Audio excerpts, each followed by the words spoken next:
Our guest today really needs no introduction. 2003 world champion. That says it all, really. The man everyone credits for the poker boom, the Moneymaker effect. Chris Moneymaker, this is a treat, man. Thanks for being a high roller. Oh man, no problem. Good to be on the show. Hey, listen, I've been watching the GPL today, the Global Poker League, this brand new venture. It's really created some buzz in the poker world. Some exciting matches so far in the league's infancy, right? Yeah, I mean, definitely. I mean, it's not really uh, common that you're going to get to see inside these guys' thoughts and how they play, and you get to see it on a daily basis with some really cool matchups. I mean, we've had, every day it seems like there's some different cool dynamic, especially on Wednesdays and Thursdays with the heads up. Having like Jason Mercier, Olivier Bousquet, Jonathan Dahl, all these guys playing is pretty exceptional. What do you make of this new age of Twitch? I mean, it's really allowed this league to bring out the characters, as you just mentioned. The Jungle Man Elke match, that was epic. You're getting a glimpse into these minds of like top elite poker players, and for the fans, it's really fascinating stuff. Yeah, I mean, Twitch is definitely a thing. Like, honestly, I tried Twitch about a year ago. Didn't know how I liked it. I've started doing it again this year, and I've actually got into it. It's a really cool platform. It's just not exposed to a lot of people. So, while we get pretty decent numbers, there's so many people. Like when I tell them at the stream, obviously they have no clue what I'm talking about. So it's really a platform for younger audiences, and then I guess obviously some normal or some other pros that really look for content, look for to learn. I figured out how to watch it, but outside of that, I mean, there's a whole market out there we can tap into that we need to bring on to Twitch and bring on to the new digital media. And, that's sort of the goal with what we're doing. And hopefully the Global Vocal League helps bring people to Twitch. With Twitch, I'm wondering when you do your channel, what kind of questions are the spectators asking you? Do you get a lot of trolls? I mean, what's the vibe? Yeah, I mean, I get a lot of trolls, but I welcome the trolls. Trolls don't bother me. I get a lot. I mean, honestly, it's surprisingly mostly positive. I teach a lot of 8th game and a lot of heads up, so there's tons of questions about that. There's tons of questions about just everything you would ever think of. What do you do with the money? What's your life like?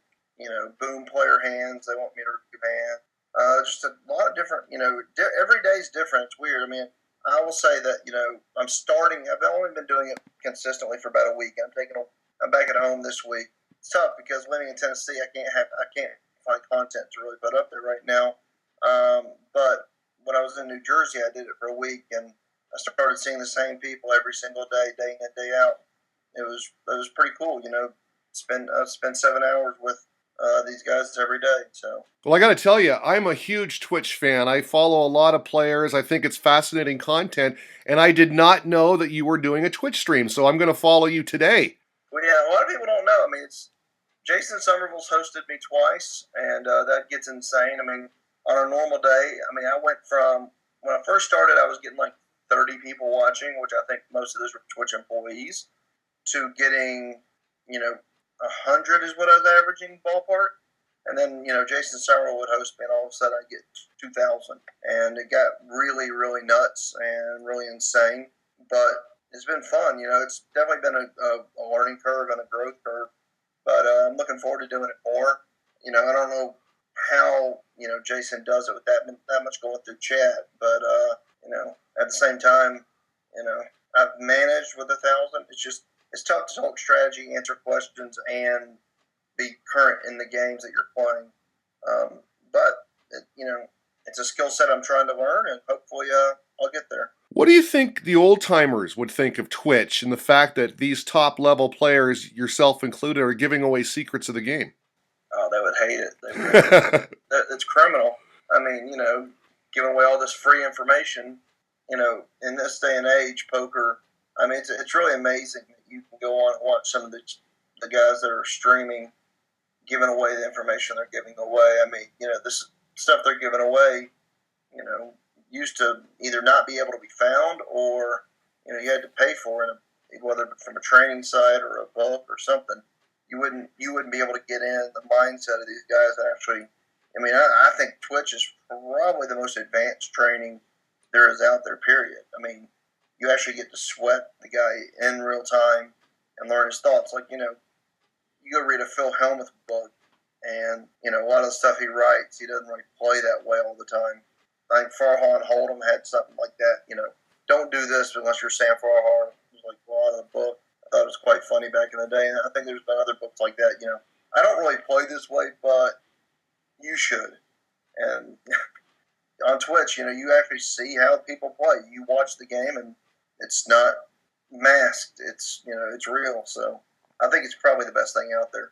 Well, the webcam has certainly helped out the Global Poker League. Characters emerging. I mean, it's not often you can watch Jungle Man, what he's thinking, and also go on tilt at the same time. Wondering what your thoughts on the GPL are in terms of viability and its chances of sportifying poker with respect to building rivalries and a new audience. I mean, honestly, in the beginning, I was real super pumped. That's why I got in. I was like one of the first ones in. And then as we started getting into it, I was a little bit turned off with it being online first. I was concerned that would have a significant drawback. But, originally it was, holding it live and holding it at venues. Now, I mean, once you start thinking about it, that doesn't really make a whole lot of sense to do it all the time that way. So having it live is something that sort of has to be done. So anyways, I was a little bit concerned with the online portion of it.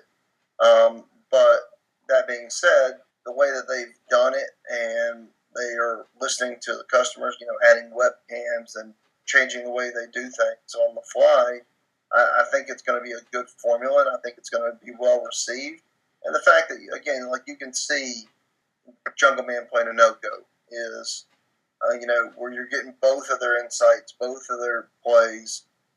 It's just really phenomenal, and I think it adds some viability. I will say that, I told Alexander early on, we need to have, like, Duhamel probably needs to go back to Montreal next year, and we need to be a little bit more regionalized. But we also need some, characters that are sort of the New York Rounders sort of get the bad rap this year as being the bad boys. I think you need, like evil, not evil, but like the guys in poker that you don't really want to root for in it as well. So you have villains to root against. You can't have all nice guys in it, which I think this season one we have like almost everybody's like a quote unquote nice guy. So I think you need some drama in it. I think you need some people you want to root against in it for it to be viable and for it to be something that's going to be a long term thing. But for a season one thing, I couldn't be more pleased with the response that we've got and how proactive the league is about changing to players' wants, needs, and demands. Yeah, the league's been really good, even listening to the fans, and you can see it. There's some suggestions on Twitter, and the next heads up match, those changes have been made. So I wish the GPL all the luck. I wish you luck as well. I'm on record as saying the Paris Aviators are going to win this thing, but running down your roster, I mean, it's pretty stacked. Tell us about your team and why Jonathan Duhamel number one. Actually, it was Anthony Zeno number one. Oh, that's right. Anthony Zeno number one, and then you stole Jonathan away from Montreal. That's correct. Yeah, I mean, honestly, my original goal, I was going to get Jonathan Little and Anthony Zeno. Those were my first two picks. I was going to get Anthony Zeno. At the fifth pick, I knew Mercier would be gone. I knew he was going to the Rounders. I pretty much knew that. And then I started looking out there. Fedor Holtz basically said he wanted to go to L.A. I didn't really think he was an overly good pick for Vegas anyways, as far as, like, just he doesn't have a connection there. I thought he should be on the European team personally, but whatever. So when I looked down the list, Anthony Zeno just stuck out to me right away. And like, this is a guy I want on my team.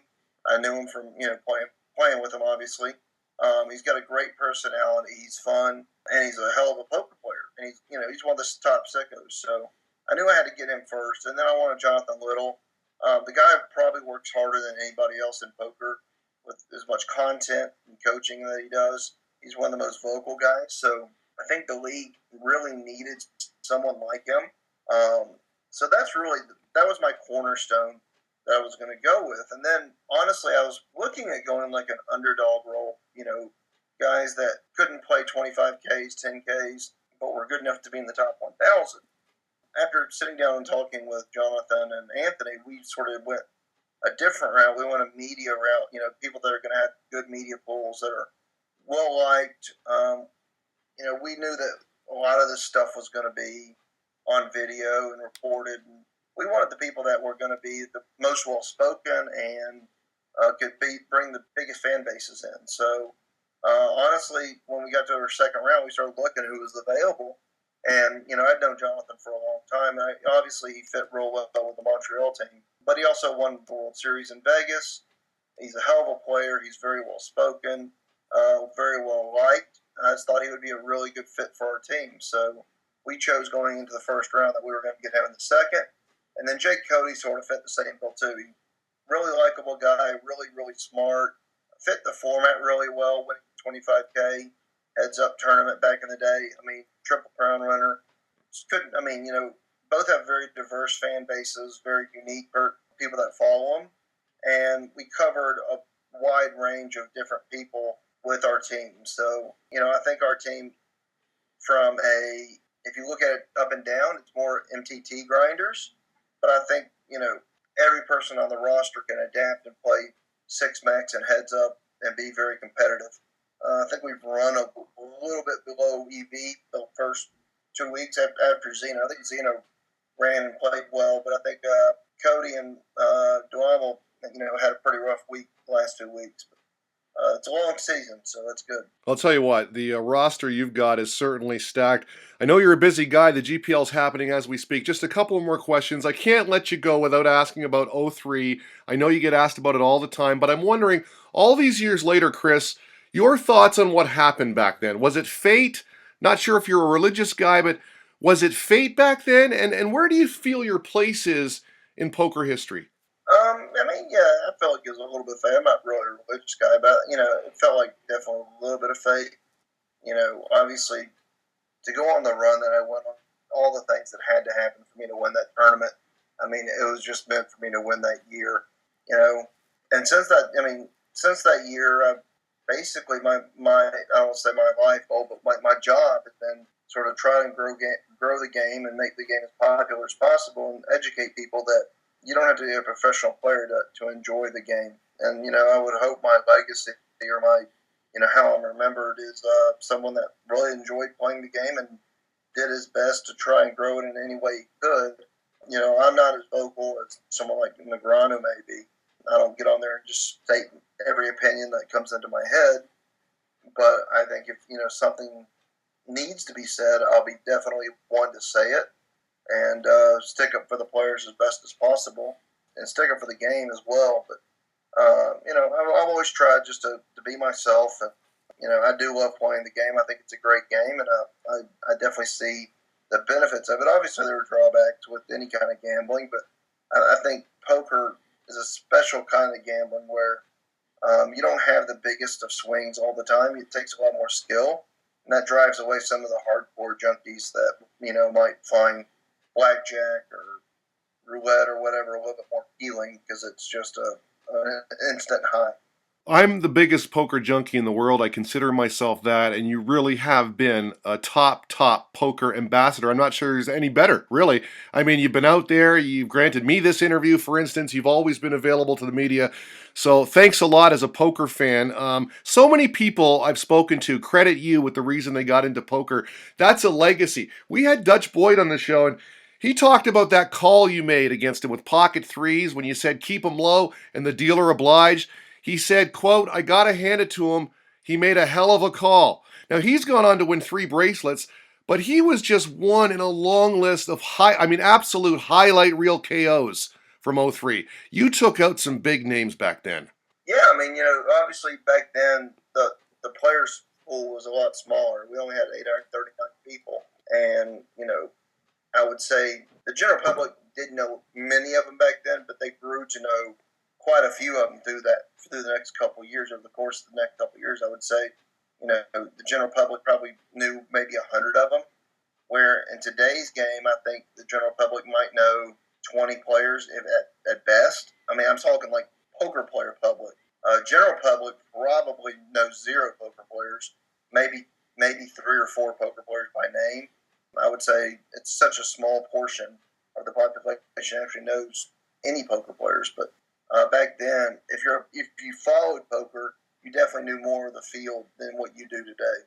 So, obviously the field seemed more stacked because it was just a smaller field. You didn't have all this quote-unquote dead money. Last question, Chris. I'm wondering, I believe your daughter was born just before that '03 main event. What's your daughter think of you in poker? I mean, she's experienced it her whole life, right? Yeah, I mean, she doesn't quite grasp the whole concept yet, but yeah, I mean, all my kids sort of grasp the fact that I'm a poker player, and that's sort of what I do. I mean, they thought I mowed grass for a long time, so when they were growing up, I would I cut my own yard. So Dad's going to work, he's going to go cut the grass. They didn't quite grasp it. They see the other dads going to 9 to 5, and they see me sitting around on the computer, and so they're starting to grasp it, but not entirely. Chris Moneymaker, this has been a thrill, man. Thank you so much. Appreciate it. All right, Derek, take care, man. Good talking to you.